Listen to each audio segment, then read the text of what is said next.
नमस्कार दोस्तों, आपका हार्दिक स्वागत एवं अभिनंदन है आपके अपने YouTube channel study point Rajasthan के अंदर।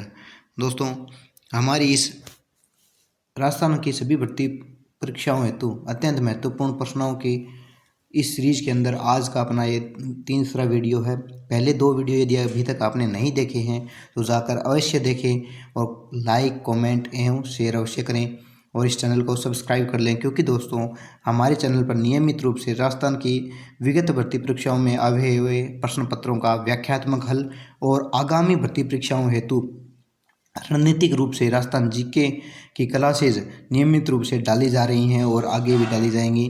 तो इस चैनल को आप सब्सक्राइब अवश्य कर लें, क्योंकि हमारा यह चैनल आपकी तैयारी को उधार देने के लिए में सहायक होगा और निश्चित रूप से ही हम आपकी सिलेक्शन के में सफलता दिलाने हेतु, सिलेक्शन को श्योर करने हेतु हम आपके साथी बनकर आपके साथ निरंतर बने रहेंगे।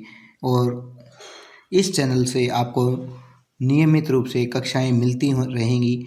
आज का अपना टॉपिक है राजस्थान की प्राचीन सभ्यताएं, जिसमें हम आहड़ से संबंधित प्रश्नों का संकलन लेकर आए हैं। तो इस वीडियो को देखिए और अपनी तैयारी को मापिए। चलिए चलते हैं आज के अपने प्रश्नों की श्रृंखला की ओर। तो ये रहा आज का पहला प्रश्न अपना। चलिए शुरुआत करते हैं। आहड़ के विषय में निम्नलिखित कथनों में से कौन सा कथन असत्य है? तो दोस्तों, जिस प्रकार से ये प्रश्न आपके सामने आया है, असत्य कथन है, कौन सा है ये हमें बताना है।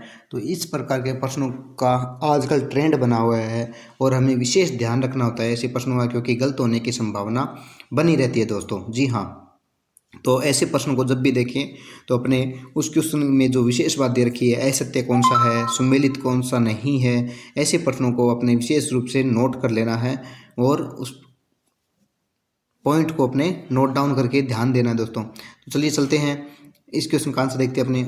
ऑप्शन ए है, आहड़ के उत्खनन से मानव जीवन के विभिन्न चरणों पर प्रकाश पड़ता है। बी, आवासीय भवनों की नींव ईंटों की होती थी। सी, मिट्टी अथवा कच्ची ईंटों से निर्मित भवन अब उपलब्ध नहीं है। और अंतिम ऑप्शन डी है, आहड़वासी दीवारों एवं नींवों को मजबूत एवं सौंदर्य युक्त बनाने हेतु मिट्टी के कवाश टुकड़े का प्रयोग करते थे। तो देखिए दोस्तों, इस प्रश्न का आंसर जानने के लिए ये है आरपीएससी 2017 के अंदर पूछा गया प्रश्न है। और आहड़वासी दीवारों एवं नींवों को मजबूत एवं सौंदर्य युक्त बनाने के लिए मिट्टी के कवाड़ टुकड़े एवं चिप्स का सम्मिश्रण प्रयोग करते थे। तो अपने अभी आहड़ सभ्यता के बारे में विशेष जो तथ्य हैं, जो महत्वपूर्ण बातें हैं, वो अभी अपने जान लेते हैं। तो देखिए दोस्तों, आहड़ सभ्यता है वो ताम्र युगीन सभ्यता है और यह लगभग 4000 वर्ष पुरानी सभ्यता है। कितनी? 4000 वर्ष पुरानी सभ्यता है, 4000 ईसा पूर्व की सभ्यता है। और यह कौन सी है? ताम्र पाषाण युगीन सभ्यता है दोस्तों। आहड़ है, जिसे इसके नामों की अपनी बात करें तो इसके मुख्य नामों में इसे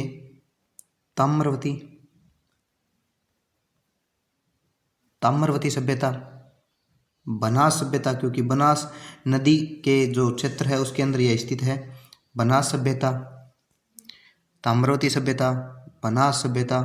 और इसके अलावा दोस्तों इसे यदि अगर अपने बात करें तो ताम्र सभ्यता, बनास सभ्यता और आघाटपुर, जो इसका प्राचीन नाम है आघाटपुर सभ्यता। और स्थानीय भाषा में इसे कहा जाता है दोस्तों धूलकोट, क्योंकि यह जिन दो टीलों पर जिस सभ्यता की खोज हुई थी उन्हें स्थानीय भाषा में धूलकोट या आघाटपुर या आयड़ बेड़च सभ्यता भी से कहा जाता है। क्या? क्योंकि यह बेड़च नदी के किनारे है दोस्तों। कौन सी नदी के किनारे है? बेड़च, या जिसे आयड़ कहा जाता है, आयड़, उस नदी के किनारे होने के कारण इसे आघाटपुर या बेड़च या आयड़ के पर स्थित होने के कारण। परंतु हमें ध्यान रखना दोस्तों, यदि हमें ऐसा प्रश्न मिलता है जिसमें बनास सभ्यता के बारे में पूछा जाए, ये बनास सभ्यता कौन सी है, तो यदि ऑप्शन में आहड़ है तो हमें आहड़ करना होगा। परंतु आहड़ के साथ अगर हमें बेड़च गिल्लुंड, क्या? गिल्लुंड सभ्यता,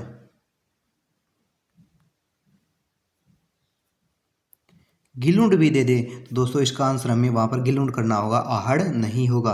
ठीक है, ध्यान रखना इस बात का। यदि आहड़ आता है ऑप्शन में तो आहड़ करेंगे, और आहड़ और गिलुंड दोनों दिए हुए तो वहाँ पर आंसर क्या होगा, गिलुंड होगा दोस्तों। ठीक है, चलिए नेक्स्ट क्वेश्चन। अब अभी अपने इस क्वेश्चन का आंसर देखते हैं। तो बात करें आहड़ सभ्यता की। आहड़ सभ्यता की खोज A.K. व्यास ने, A.K. व्यास बोले तो अक्षय कीर्ति व्यास, A.K. व्यास, A.K. व्यास यानी कि अक्षय कीर्ति व्यास दोस्तों कब की थी, 1953 में की थी। कब की थी, 1953 में की थी दोस्तों। तो इसी के 3 साल बाद 1956 में क्या होगा, 1956 में तो 1953 के अंदर 1953 में A.K. व्यास ने इसकी खोज की थी। A.K. व्यास में ने 1956 में आहड़ सभ्यता के लिए V.N. मिश्र और H.D. सांकलिया जी ने यहाँ पर उत्खनन कार्य किया था। V.N. मिश्र और H.D. सांकलिया।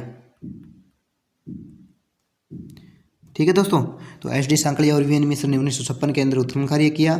1953 में R.C. अग्रवाल ने यहाँ पर क्या किया था, उत्खनन कार्य किया था। ठीक है दोस्तों, आहड़ A.K. व्यास, आहड़ A.K. व्यास। फिर उसके बाद 3 साल बाद 3 व्यक्ति कौन कौन, ध्यान रखने, R.C. अग्रवाल, V.N. मिश्र और H.D.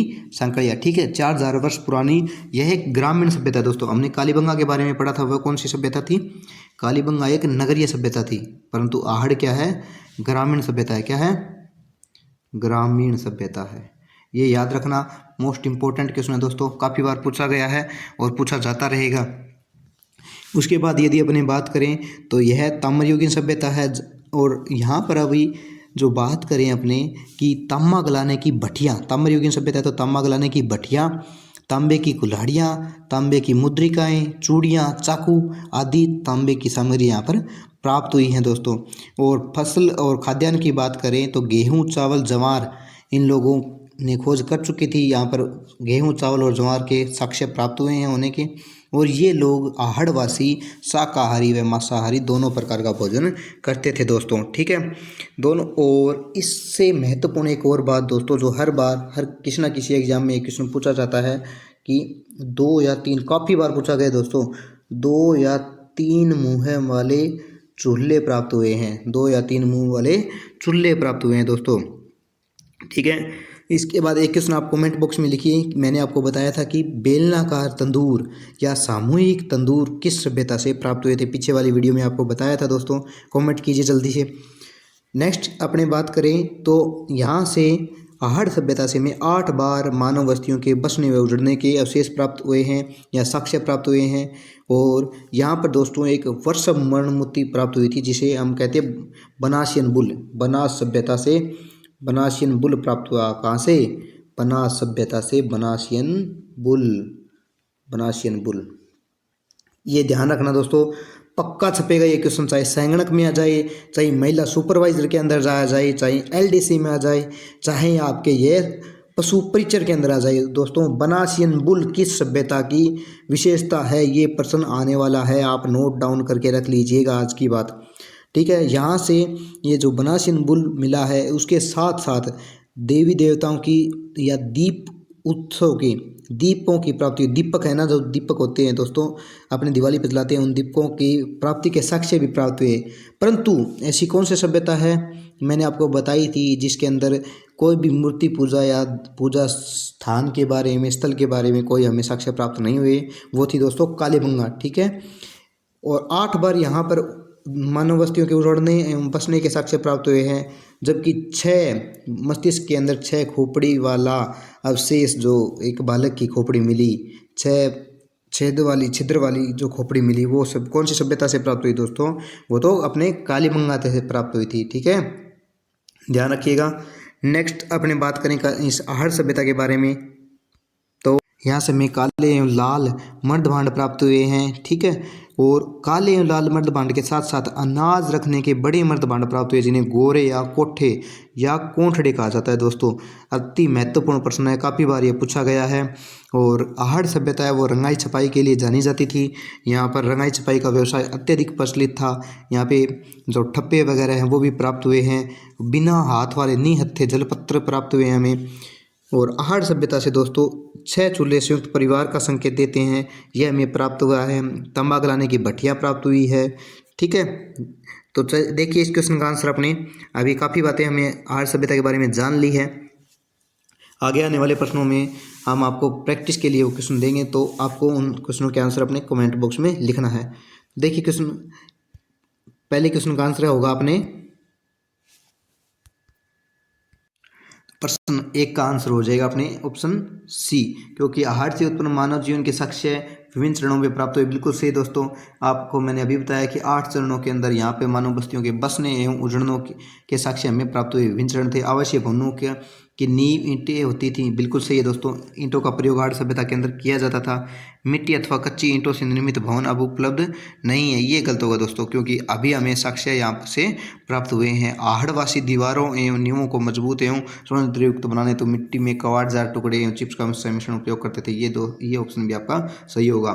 तो ए बी और डी यहाँ पर सही है। सी इज द राइट आंसर, क्योंकि आंसर यहाँ पे हमने गलत बताना है, जो सही सत्य नहीं है। तो ऑप्शन सी यहाँ पे अपना सही हो जाएगा।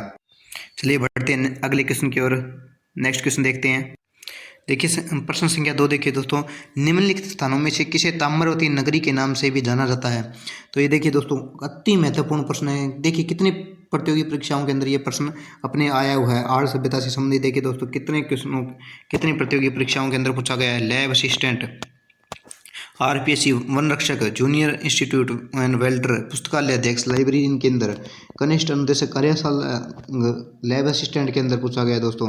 आरपीएससी कॉलेज लेक्चर के अंदर पूछा गया है। और कनिष्ठ अनुदेशक वेल्डर 2018 के अंदर भी ये प्रश्न पूछा गया। इसके अतिरिक्त भी अनेक भर्तियों के अंदर यह प्रश्न पूछा जा चुका है दोस्तों। तो अति महत्वपूर्ण प्रश्न आपके सामने है। इस क्वेश्चन का आंसर आप कमेंट बॉक्स में लिख दीजिए जल्दी से, क्योंकि अभी मैंने आपको संपूर्ण व्याख्या करवाई है आहड़ सभ्यता के बारे में। तो इसका आंसर आपको अभी बताया गया दोस्तों। तो आपको ये जानते ही होंगे क्या होगा। ऑप्शन डी आहड़ है उसे क्या कहा जाता है दोस्तों। आहड़ सभ्यता को क्या कहा जाता है, ताम्रवती नगरी के नाम से जाना जाता है। इसके दो अन्य नाम बताए थे मैंने आपको, वो भी कमेंट बॉक्स में लिख दीजिए। चलिए देखते हैं नेक्स्ट क्वेश्चन। देखिए दोस्तों नेक्स्ट क्वेश्चन से पहले इसकी व्याख्या और देख लेते हैं। आहड़ एक ताम्र पाषाणिक प्रस्थल है, उदयपुर की आयड़ या बेड़स नदी के किनारे दोस्तों। ये मैंने अभी आपको बताया था, सही है। इसके अन्य नाम धूलकोट और ताम्रवती नगरी कहा जाता है। अन्य नाम मैंने जो अभी आपको एक और दोस्तों बताया था आहड़ सभ्यता का, वो नाम क्या था, आघाटपुर। क्या बताया था, धूलकोट, ताम्रवती नगरी, आघाटपुर और एक बनास सभ्यता। ठीक है, ये ध्यान रखिएगा। इसकी खोज अक्षय कीर्ति व्यास ने 1953 में की थी। 1956 में आर.सी. अग्रवाल, 61-62 में एच.डी. सांकलिया के साथ और कौन थे दोस्तों, वी.एन. मिश्र। आपको ध्यान रखना है। और यह काले लाल मर्दभांड का प्रमुख केंद्र था, जो आपको बता दिया गया। ये देखिए दोस्तों, ये एक अति महत्वपूर्ण क्वेश्चन, जो रेयर चांसेस, ऐसे क्वेश्चन जब हमारे सही होते हैं तो हम लाखों हजारों विद्यार्थियों से आगे हो जाते हैं दोस्तों। ऐसे प्रश्नों की वजह से इस राम से कायम और सटीक नामक पाषाण उपकरण प्राप्त हुए दोस्तों। इसीलिए हम कह रहे हैं कि आप हमारे चैनल को सब्सक्राइब कर लीजिए, क्योंकि ऐसे प्रश्न जो विलक्षण प्रश्न होते हैं, जो रेयर क्वेश्चन होते हैं, वो आपको यहीं पर देखने को मिलेंगे, अन्यत्र देखने को नहीं मिलेंगे दोस्तों। जो साधारण क्वेश्चन हैं, जो आम क्वेश्चन है, जो सभी विद्यार्थियों को आते हैं, वो तो सब करवा देंगे दोस्तों, परंतु ऐसे क्वेश्चनों का आंसर हर जगह नहीं करवाया जाएगा। तो अंत आप चैनल को सब्सक्राइब कर लीजिए दोस्तों। ये क्वेश्चन देखिए, आहड़ सभ्यता से राम से कायम और सक्टिक नामक पाषाण उपकरण प्राप्त हुए थे। ये दोस्तों अति महत्वपूर्ण क्वेश्चन है, इसे नोट डाउन करके लिख लीजिएगा, रख लीजिएगा, क्योंकि यह क्वेश्चन आपको अन्यत्र संभव शायद ही कहीं देखने को मिले, क्योंकि अति महत्वपूर्ण क्वेश्चन है ये दोस्तों। यदि आरपीएससी के ध्यान में आ गया तो ये कभी भी छप सकता है। और इस देखिए दोस्तों नेक्स्ट क्वेश्चन 3 नंबर प्रश्न देखिए अपने, निम्नलिखित में से कौन से स्थल को धूलकोट भी कहा जाता है। तो अभी आप आंसर झटाक से आंसर देंगे दोस्तों, क्योंकि अभी आपको बता दिया जा चुका है, संपूर्ण व्याख्या हो चुकी है। बी, आहड़ सभ्यता को क्या कहा जाता है दोस्तों? धूलकोट कहा जाता है। जबकि पीलीबंगा के अंदर एक कालीबंगा सभ्यता है, पीलीबंगा के अंदर एक कालीबंगा सभ्यता है दोस्तों, उसको क्या कहा जाता है, या कालीबंगा शब्द किस से मिलकर बना है, ये आपको बताना है दोस्तों। ये रहा कालीबंगा, ये किससे मिलकर बना है? काली बंगा यानी कि काली चूड़ियाँ। ठीक है दोस्तों। नेक्स्ट देखिए विराटनगर। विराटनगर है जो बैराट सभ्यता है अपने, उसका नवीनतम नाम है दोस्तों। इसे प्राचीन में बैराट कहा जाता था। ठीक है, बैराट सभ्यता को विराटनगर नाम दिया जाए। पुरास्थल आहड़ से प्राप्त प्राचीन अवशेष संबंधित है। ये देखिए दोस्तों, अभी मैंने आपको बताया था कि आहड़ सभ्यता है वो ताम्र पाषाणकालीन सभ्यता है। कौन सी सभ्यता है दोस्तों? ताम्र पाषाणकालीन सभ्यता है। कहाँ से युग से संबंधित है? आपकी कालीबंगा सभ्यता लोह युग से, जो नू भरतपुर, सुनारी झुंझुनू और आपके जोधपुरा जयपुर आदि सभ्यताएं किससे हैं? लोह युग से संबंधित है। पूरा पाषाणकालीन सभ्यताओं की अपने बात करें तो दोस्तों, बैराट के अंदर जो सबसे पहले कुल्हाड़ी के अवशेष प्राप्त हुए थे ना, वो पाषाणकालीन कैप्टन बर्ट ने जो खोजे थे दोस्तों, कैप्टन बर्ट ने भाभरू शिलालेख खोजा था। और जो पूरा पाषाणकालीन कुल्हाड़ी के अवशेष जो प्राप्त हुए हैं दोस्तों, वो कौन से हैं? पूरा पाषाणकालीन युग से संबंधित हैं। नेक्स्ट चलिए आगे बढ़ते हैं। देखिए अनाज रखने के बड़े मर्दभांड जिन्हें गोरे या बंकोट कहा जाता था, किस प्राचीन सभ्यता से प्राप्त हुए? मोस्ट इंपॉर्टेंट क्वेश्चन दोस्तों, मोस्ट इंपॉर्टेंट क्वेश्चन, बिल्कुल छपने वाला है आगामी भर्ती परीक्षाओं में दोस्तों। ये कालीबंगा से प्राप्त हुए हैं। कौन सी सभ्यता से? कालीबंगा सभ्यता से। अभी आपको बताया था ना, जिन्हें गोरे या कोट कहा जाता है या बंकोट कहा जाता है, बड़े मर्दभांड, और कालीबंगा से काले लाल मर्दभांड प्रसिद्ध हैं दोस्तों। ये भी आपको ध्यान में रखना है। नेक्स्ट क्वेश्चन देखते हैं दोस्तों।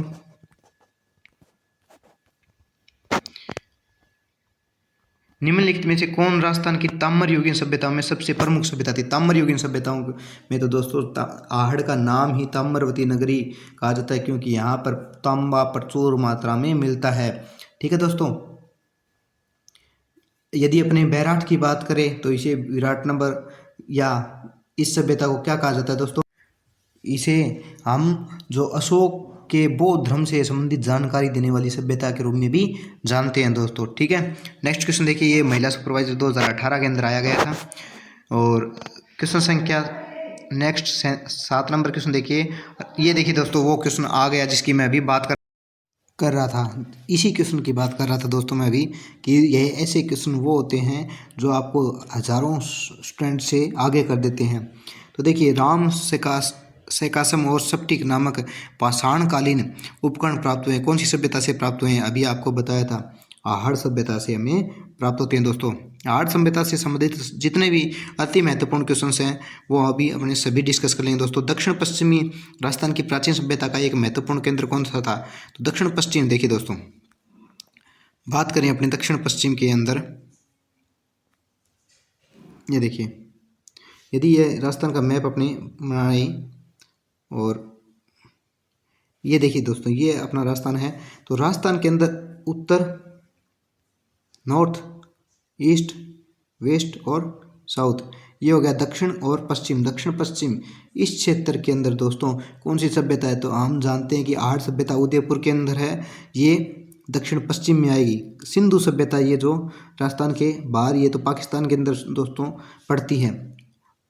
इसका एक भाग है जो अपने ये कालीबंगा सभ्यता के अपने पढ़ते हैं। कालीबंगा सभ्यता दोस्तों हनुमानगढ़ के अंदर है, जो कि उत्तरी भाग में हो गई। और बनास सभ्यता कोई स्पेसिफिक सभ्यता है नहीं, क्योंकि आहड़ सभ्यता को हम बनास सभ्यता कहते हैं। इसके अलावा गिलुण सभ्यता को भी बनास सभ्यता के रूप में जाना जाता है। तो आंसर हो जाएगा दोस्तों, यहाँ पर आपका क्या हो जाएगा? आंसर आपका हो जाएगा दोस्तों आहड़ सभ्यता। ठीक है। नेक्स्ट क्वेश्चन देखिए दोस्तों,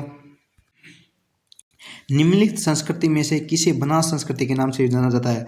अभी अभी आपने दिया है। इस क्वेश्चन का आंसर आप कमेंट बॉक्स में लिखोगे दोस्तों, और सभी का आंसर सही होना चाहिए, क्योंकि दोस्तों इस क्वेश्चन का आंसर आपको कमेंट बॉक्स में लिखना है। काफ़ी बार इस वीडियो के अंदर कम से कम 5 से 6 बार बनास सभ्यता कौन सी है, इस बात का मैं आपको जिक्र कर चुका हूँ दोस्तों। तो नेक्स्ट क्वेश्चन देखिए, अभी अपने इस क्वेश्चन को मैं आपके लिए छोड़ रहा हूँ, कमेंट बॉक्स में लिखेंगे।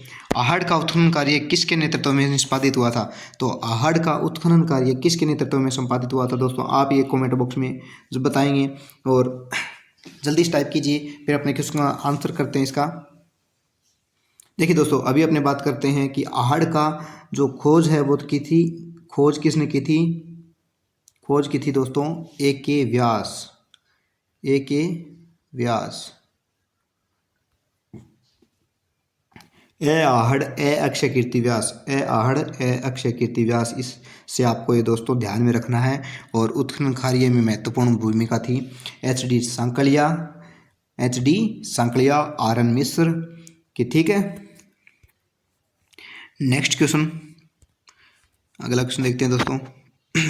आहड़ सभ्यता की सर्वप्रथम खुदाई किसने की थी? ये देखिए दोस्तों, अभी आपने बात की और अभी क्वेश्चन आ गया। जब अपने तैयारी जोर शोर से करते हैं, सही लगन से तैयारी करते हैं, तो दोस्तों क्वेश्चनों के आंसर अपने आप दिखने लग जाते हैं। पहला क्वेश्चन करते हैं तो आगे वाले क्वेश्चन का आंसर अपने आप दिमाग में आ जाता है। नेक्स्ट क्वेश्चन फटाफट करते हैं अभी, क्योंकि अपने सभी कर लिए हैं। इस क्वेश्चन का आंसर आप बताएंगे। लाल एवं काले मर्दभांड किस सभ्यता की विशेषता है दोस्तों? कालीबंगा की, आहड़ की, बालाथल की या भागोर सभ्यता की? जल्दी से कमेंट बॉक्स में लिखिए। तो इस क्वेश्चन का आंसर भी अपने क्या हो जाएगा? आहड़ सभ्यता।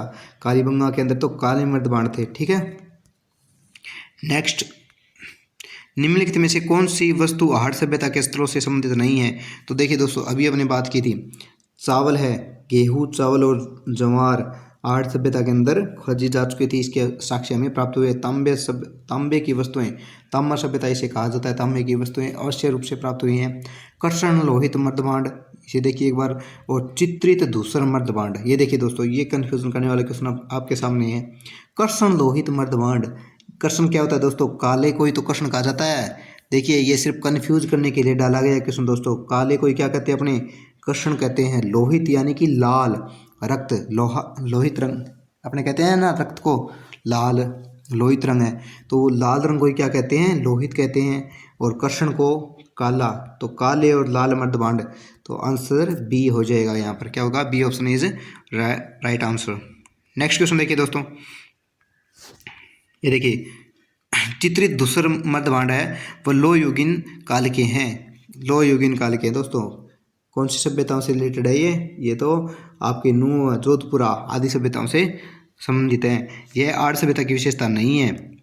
आहड़ ताम्र पाषाण कालिक स्थल है। आहड़ का प्राचीन नाम ताम्रवती अर्थात तांबा वाली जगह है। आहड़ ताम्र पाषाण काल से चावल, कर्षण लोहित मर्दभांड एवं तांबे की वस्तुएं हमें प्राप्त होती हैं। नेक्स्ट क्वेश्चन देखिए, 4000 वर्ष पुरानी सभ्यता के पुरातात्विक अवशेष उदयपुर के समीप एक गांव में पाए गए हैं। वह गांव है, देखिए, इस क्वेश्चन का आंसर भी अपने क्या हो जाएगा? आहड़, क्योंकि मैंने अभी आपको बताया था 4000 वर्ष पूर्व कौन सी सभ्यता अस्तित्व में थी? आहड़ सभ्यता अपने पूर्ण अस्तित्व के रूप में थी। नेक्स्ट देखिए, दो मुंह वाला चूल्हा एक बहुत प्रकार के बर्तनों के साथ सिलबट्टा पैन निम्नलिखित में से किस स्थान से खुदाई में मिले हैं? तो ये भी अपने को किस सभ्यता से मिले हैं? आहड़ सभ्यता से मिले हैं। कालीबंगा से क्या मिला था दोस्तों? एक तंदूर, सामूहिक तंदूर मिला था। ठीक है, और बागोर किस रूप में जानी जाती है? बागोर सभ्यता पशुपालन एवं कृषि के प्राचीनतम साक्ष्यों के लिए जानी जाती है। वहीं गणेश्वर सभ्यता की बात करें तो गणेश्वर सभ्यता से दोस्तों क्या मिला था? मछली का कांटा, मिट्टी का बांध, और यहाँ से ये गिलुंडा, गिलुंड, ओजियाना, बालातल और एक पुछ माता, ये आपके आहड़ सभ्यता से संबंधित है। जबकि जो लोथल बीकानेर है वो सिंधु घाटी सभ्यता से संबंधित एक स्थल है दोस्तों। ये देखिए, ये हड़प्पाकालीन सभ्यता यानी कि सिंधु घाटी सभ्यता जो इसे कहते हैं हम, हड़प्पाकालीन सभ्यता का स्थल है। आहड़ से बनास के मुख्य स्थल है गिलुंड, ओजियाना, बालाथल और पचमाता, या जिसे पुछमाता कहा जाता है। नेक्स्ट क्वेश्चन देखिए, निम्नलिखित युग्मों में से कौन सा युग्म सुमेलित नहीं है? सुनारी झुंझुनू, गिलुंड राजसमंद, ओजियाना चित्तौड़गढ़, जोधपुरा जयपुर। अभी मैंने आपको लोह युगीन सभ्यताएं बताई थी दोस्तों, जिसके अंदर मैंने आपको कहा था सुनारी झुंझुनू, जोधपुरा जयपुर और नूह भरतपुर, ये लोह युगीन सभ्यता है। तो ये दोनों तो सही हो गए, अपने इसी वीडियो में बात करिए। गिलुंड राजसमंद बिल्कुल सही है दोस्तों। गिलुंड है वो कहाँ किस जिले में स्थित है? राजसमंद के अंदर। जबकि ओजियाना है वो चित्तौड़गढ़ के अंदर नहीं है। ओजियाना तो आपके भीलवाड़ा में है। कहाँ पे है? भीलवाड़ा में, याद रखिएगा। ठीक है, नेक्स्ट नेक्स्ट देखते हैं दोस्तों, किस नदी के तट पर गिलुंड सभ्यता स्थल स्थित है? तो गिलुंड सभ्यता स्थल तो कौन सी नदी के तट पर स्थित है? मैंने आपको अभी बताया था। गिलुंड सभ्यता है वो बनास नदी के तट पर स्थित है। कौन सी नदी के तट पर है? बनास नदी के तट पर स्थित है दोस्तों। नेक्स्ट देखिए,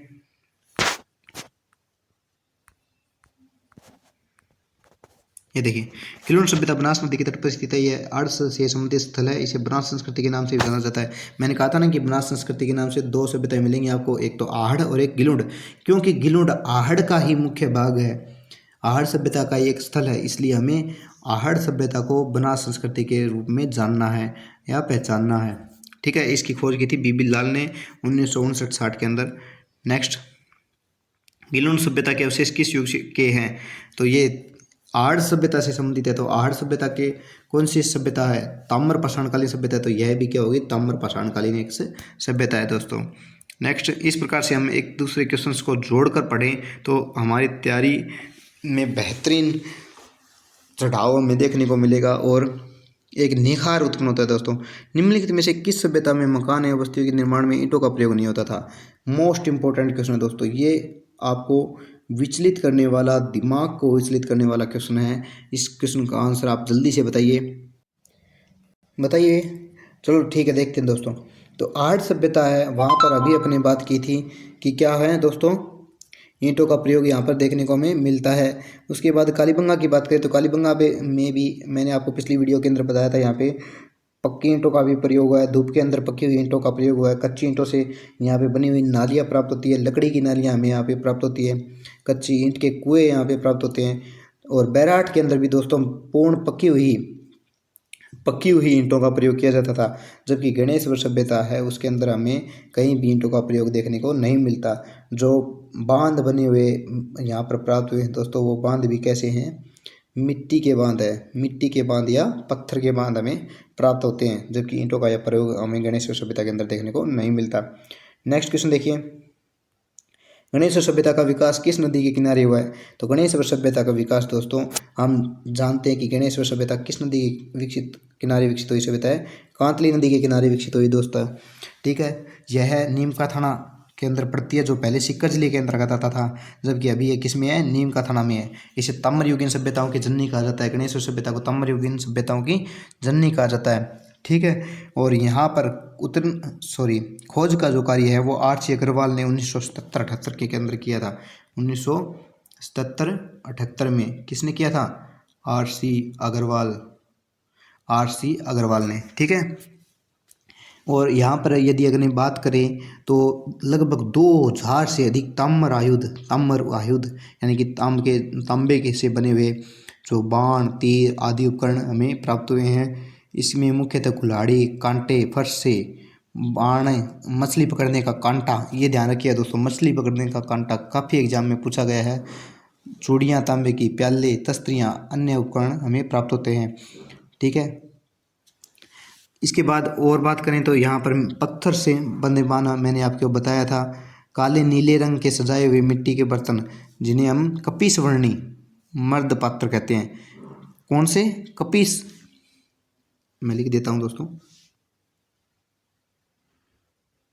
इन्हें कृप वर्णी या कपीस वर्णी मर्द पात्र कहा जाता है या मर्द भांड कहा जाता है। ठीक है, और गिलुंड जो गणेश्वर सभ्यता, इसको दोस्तों गणेश्वर सभ्यता को पुरातत्व का पुष्कर भी कहा जाता है। पुरातत्व का पुष्कर कहा जाता है दोस्तों। ठीक है, ये बात ध्यान रखिएगा, पुरातत्व का पुष्कर किस सभ्यता को कहा जाता है? गणेश्वर सभ्यता को कहा जाता है। नेक्स्ट क्वेश्चन देखिए, गणेश्वर सभ्यता का उत्खनन किसके निर्देशन में हुआ था? यह भी आपने क्वेश्चन किया है। किसके निर्देशन में हुआ था दोस्तों? आर सी अग्रवाल के निर्देशन में। कब हुआ? 1977 और 78 में। ठीक है, नेक्स्ट देखिए, गणेश्वर सभ्यता किस काल से संबंधित है? देखिए दोस्तों आ गया। गणेश्वर सभ्यता इसे हम क्या कहते हैं, ताम्र युगीन सभ्यताओं की जननी कहते हैं। तो ये किस काल से संबंधित होगी, ताम्र या कांस्य युग से संबंधित एक सभ्यता है। नेक्स्ट क्वेश्चन देखिए, किस ताम्र पाषाणिक स्थल पर सबसे ज्यादा ताम्र सामग्री प्राप्त हुई है। मोस्ट इंपोर्टेंट क्वेश्चन दोस्तों। यदि हम ताम्र युगीन सभ्यता की बात करते हैं तो हमारा दिमाग कहाँ पर जाता है, सीधा आहड़ पर जाता है।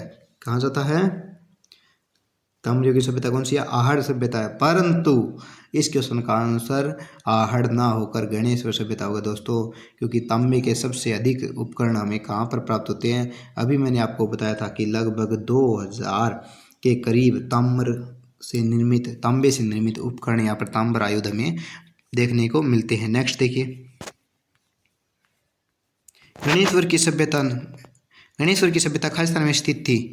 तो ये कहाँ स्थित थी, ये पहले स्थित थी सीकर में, और अभी गणेश्वर सभ्यता किस जिले के अंदर आती है वो आप कमेंट बॉक्स में बताइए जल्दी से। मैंने अभी आपको वीडियो के अंदर बताया था। ताम्रयुगीन स्थल झाड़ोल कहाँ स्थित है, ताम्रयुगीन स्थित झाड़ोल कहाँ स्थित है दोस्तों। तो ये आपका जो झाड़ोल है वो आपका कहाँ पर है, उदयपुर में, और जायल है वो है नागौर में, ध्यान रखिएगा। ठीक है, जायल कहाँ है, जायल है नागौर,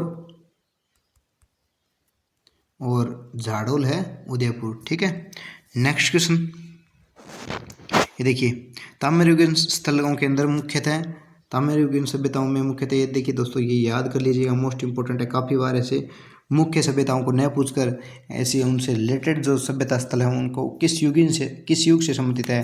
ताम्रयुगीन सभ्यता है, पूरा पाषाण काल है, मध्य पाषाण है, नव पाषाण है, या यो लोह युगीन है, कौन सी सभ्यता किससे रिलेटेड है, ये काफ़ी बार पूछा जाता है दोस्तों, तो इसे याद कर लीजिएगा। जोड़ल उदयपुर में स्थित है। उसके अलावा गणेश्वर जो नीम का थाना में है अभी वर्तमान में, आहड़ उदयपुर, गिलोड राजसमंद, बागौर भीलवाड़ा, और बालाथल उदयपुर में है। नेक्स्ट देखिए, बालाथल सभ्यता का उत्खनन कार्य किसके निर्देशन में हुआ था। देखिए बालाथल, देखिए बीबीलाल किस सभ्यता से संबंधित है, आप बताएंगे हमें। बीबीलाल को मैंने सबसे पहले आपको बताया था कालीबंगा सभ्यता से संबंधित है। उसके अलावा गिलोड सभ्यता से संबंधित है, और आर.सी. अग्रवाल आपके बैराट सभ्यता से, गिलोड सभ्यता से, और उसके अलावा आहड़ सभ्यता से संबंधित है। वी.एन. मिश्र भी अभी हमने बात की थी, आहड़ सभ्यता से संबंधित है। अमलानंद घोष ने किस सभ्यता की खोज की थी दोस्तों, सबसे पहले अमलानंद घोष ने ही तो खोज की थी स्वतंत्रता के बाद, किस सभ्यता की, कालीबंगा की। किसकी, कालीबंगा की। ठीक है, 1952-53 में। ठीक है दोस्तों, और यदि अगर अब अपने बात करें यहाँ पर बालाथल सभ्यता की, किसकी, बालाथल सभ्यता की, तो बीबी लाल नहीं होगा, आर.सी. अग्रवाल नहीं होगा, क्या होगा, वी.एन. मिश्र यहाँ पर आपका सही होगा। बालाथल सभ्यता की खोज किसने की थी, वी.एन. मिश्र के निर्देशन में हुई थी। और यहाँ पर हम बता दें आपको कि लोहा गलाने की भट्टियों के साक्ष्य मिले हैं। ये देखिए, उदयपुर जिले के बालाथल ग्राम में 1993 में प्रोफेसर वी.एन. मिश्र के ने उत्खनन कार्य करवाया था, जिसके फलस्वरूप एक ताम्र पाषाण सभ्यता अस्तित्व में आई। यहाँ लोहा गलाने की भट्टी, ये देखिए लोह गलाने की भट्टी, ये मोस्ट इंपॉर्टेंट है। अधपके मर्दभांड, मिट्टी से बनी सांड की मूर्ति, ताम्र पाषाण उपकरण प्राप्त हुए थे। यहाँ से मकानों, मर्दभांडों तथा तांबे के औजारों पर सिंधु घाटी सभ्यता का प्रभाव देखने को मिलता है दोस्तों। कौन सी सभ्यता का, और बालाथल ऐसी सभ्यता जहाँ से 11 कमरों का एक विशाल भवन के साक्ष्य हमें देखने को मिलते हैं। ये दो चीज़ यहाँ पर जो है वो इम्पोर्टेंट है, याद रखने योग्य कि एक तो 11 कमरों का एक विशाल भवन यहाँ से मिला था, और एक लोहा गलाने की भट्टियाँ बालाथल से हमें प्राप्त होती है दोस्तों। ठीक है, नेक्स्ट देखिए, 11 कमरों वाला एक विशाल भवन राजस्थान की किस सभ्यता से संबंधित है, बालाथल से संबंधित है दोस्तों। ठीक है, कौन सी सभ्यता से, बालाथल से। नेक्स्ट, बालाथल राजस्थान के ऐतिहासिक स्थलों में से एक है जो कि खालिस्तान में स्थित है। बालाथल कहाँ पर स्थित है दोस्तों, उदयपुर के अंदर स्थित है। ठीक है, जबकि हनुमानगढ़ में तो कालीबंगा है। सीकर के अंदर पहले कौन सी थी, गणेश्वर थी, अभी वो नीम का थाना में है। भीलवाड़ा के अंदर आपकी सभ्यता है वो है बागौर सभ्यता। कौन सी सभ्यता, बागौर सभ्यता। भीलवाड़ा है वो बागौर के अंदर है, और सीकर के अंदर पहले थी। गणेश्वर उदयपुर के अंदर आपके है। आहड़ सभ्यता, गिलुंड सभ्यता, बालाथल सभ्यता और हनुमानगढ़ में कालीबंगा सभ्यता आपके स्थित है। नेक्स्ट देखिए,